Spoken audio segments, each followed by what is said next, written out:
Listen, Brooklyn isn't just out of gas.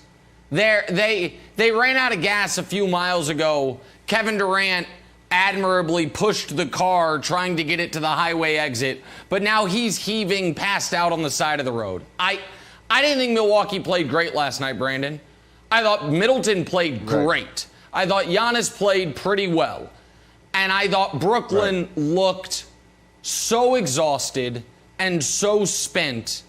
And you have to be the generic you and actually also the specific Brandon Marshall, I think, concerned that what are they going to have left in the tank for a Game 7? Right. They'd have been Milwaukee led wire to wire, Brandon, but it was Brooklyn was always, you felt like maybe they could get there, and they cut it to 5 in the fourth quarter. And because of that, Nash played KD and Harden once again almost the entire game until he waved the white flag with at the 4-minute mark. So I think this was more about Brooklyn having emptied the chamber in Game 5, and now we'll see what they have for Game 7, because they looked like they were on dead legs last night.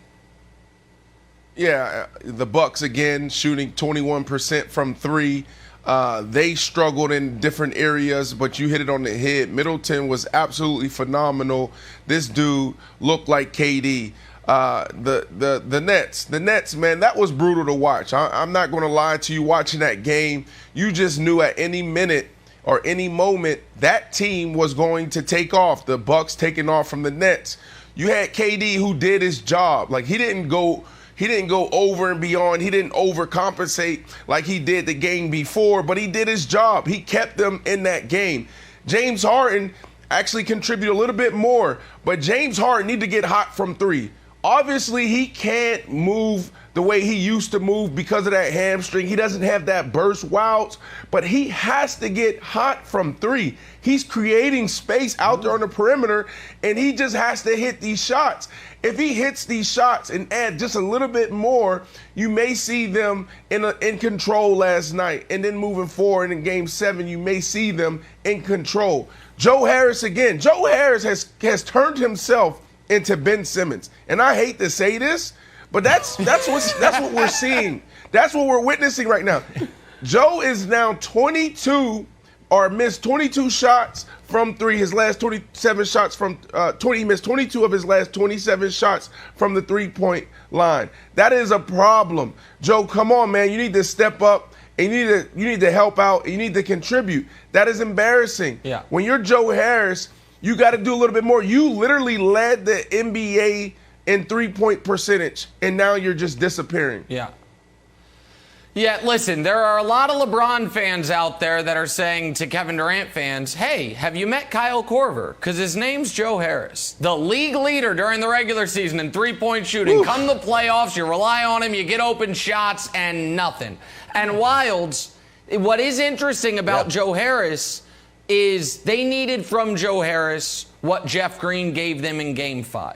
So if you look at Harden and KD as the combined offensive performances, Game 5, Harden and KD combined for 54 points on 51%.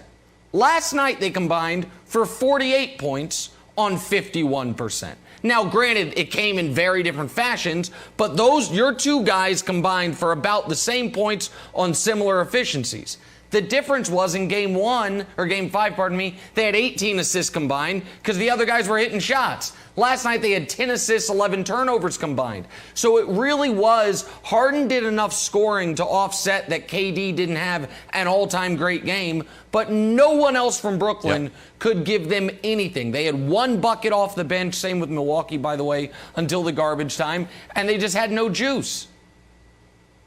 Okay, so I thought the story was Giannis, and here's why. I think Giannis pulled off the hardest thing to do in all of sports. So if I ask you, Nick, say, what's the hardest thing to do in sports? You're like, hit a baseball. Oh, it's a round ball with a round bat. Or maybe it's hit a hole-in-one in golf, or to thread the needle in the NFL. It's not. It's not. Here's the hardest thing to do in all of sports, and if you at home have played basketball, you know it. It's when your defender says, shoot that. Shoot that. I'll give that to you. And then you don't shoot it. That's the hardest thing to do. And Giannis wasn't able to do it for the first part of this series. And then finally last night, he's like, you know what? Don't shoot the ball, Giannis. Don't shoot the ball. Can we show Kirk Goldsberry's stat, Katanic, if we have it up? Look, game 1, 10 feet. This is average shot distance. Game 2, 11. Game 3, 12. Game 4, basically 9. Game 5, 9. Last night, 5.6, his shortest of the playoffs. Great job, Kirk. So, Nick, I thought that Giannis's discipline was the story of last night's game. Blake was trying to give him everything. They were trying to bait him into taking that little foul line jumper. He was either driving or just kicking it out. And I thought that is the recipe for Milwaukee to win the game. Also, there's no one down there. They still don't have a rim protector. So this is still working just like it worked in the regular season. And that's why I think Milwaukee could end up winning Game 7. And I want to get Brandon's take on this because Brandon always mentions these books. I apologize. I don't remember their name. I feel like Warrior Athlete's one of them, something like that. But they're about the mentality you need. Warrior. The way of the peaceful warrior, something. But it's about a lot of them seem to be about the mental and psychological side of sports.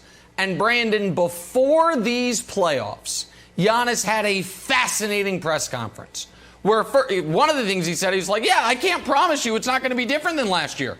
He's like, I don't know. I hope it is. Yep. Who knows? But the other thing he said was, I need to make sure I don't get too high on the highs and too low on the lows.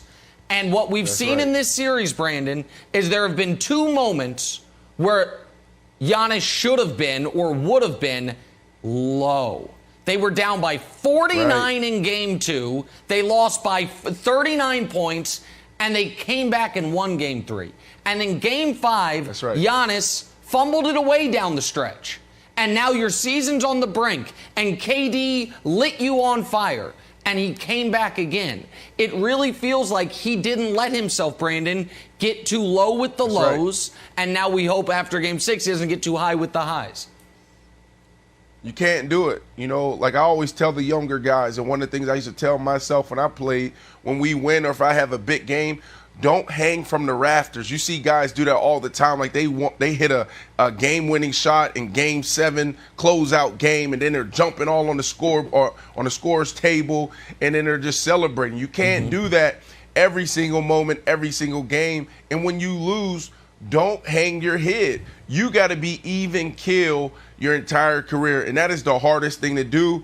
I never mastered it, but you hear Giannis talking about it all the time. So absolutely, because in those moments when it's a closeout game for you, and everybody's saying, well, you're not even a number 1 guy. How do you go from a 2-time MVP, back-to-back 2-time MVP, to now saying you're not even better than Khris Middleton? Now there's a debate happening on other shows, not our shows. But there's other shows talking about he isn't even the best player on his team.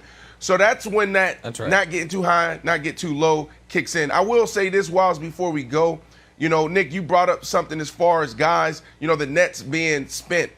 I saw one guy last night, Uncle Jeff Green. Uncle Jeff Green, there was times where he just wasn't getting back. Now, I love you, Uncle Jeff Green. Thank you so much for what you did in Game 5. But, man, I need you to rest up because we got closeout. We got elimination game. We got Game 7. I need you, baby. Brandon. I don't need 25. But I just need 15, 16. Brandon, I don't mean to be rude here because, listen, Brandon could have played college basketball, has been following the NBA his whole life.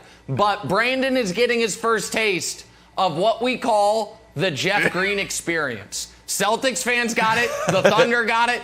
I got it for half a season with the Cavs. And it's like, Jeff Green, number 5 pick of the draft. Look at him. He could go for 30. And then the next game, it's like, Jeff Green played? He was there?